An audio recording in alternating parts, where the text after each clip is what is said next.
కర్ణాటకలో జరిగిన వాల్మీకి స్కామ్ కర్ణాటక కాంగ్రెస్ కే కాదు తెలంగాణ కాంగ్రెస్ కూడా ముచ్చట్లు పట్టిస్తుంది.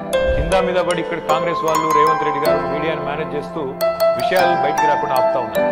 కానీ ఆ మబ్బులు కూడా తప్పకుండా 4-5 రోజుల్లో విడిపోతాయని నేను అనుకుంటాను.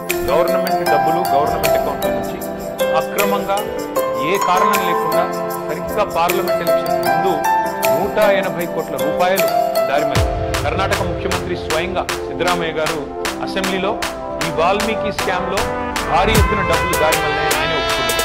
అందులో హైదరాబాద్లోని 9 బ్యాంక్ అకౌంట్లకు 45 కోట్ల రూపాయలు ట్రాన్స్ఫర్. దీని మీద ఎంక్వైరీ మొదలుపెట్టారు. ఏమైందో ఏమో తెలియదు కానీ వాల్మీకి కార్పొరేషన్ అకౌంట్ సూపరింటెండెంట్ అక్కడ ఆత్మహత్య చేస్తున్నారు. ఇవాళ ఆయన కుటుంబం రోడ్డున పడేశారు. బ్యాంక్ అధికారులకు 11 మందిని ఈడీ అరెస్ట్ చేసింది.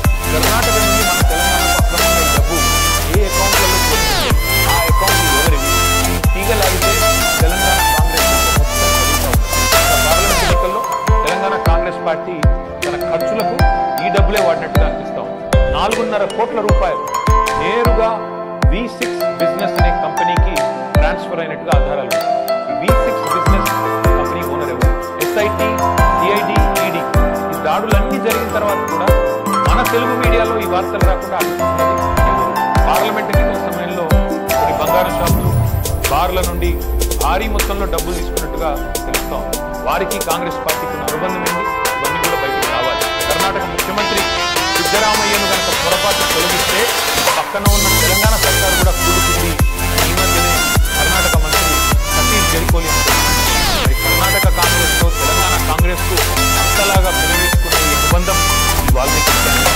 ఈ వాల్మీకి స్కామ్ లో భారీ మొత్తంలో వాటా తెలంగాణ కాంగ్రెస్ నాయకులు జరిగిందని ఆధారాలు ఈడీ ఎందుకు మాట్లాడుతున్నారు? అసలు తెలంగాణ కాంగ్రెస్ నాయకుల మీద దర్యాప్తు జరగకుండా రక్షిస్తున్నది ఎవరు?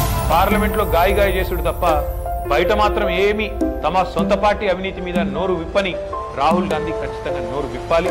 ఈ వాల్మీకి కార్పొరేషన్ చుట్టూ విప్పాలని చెప్పి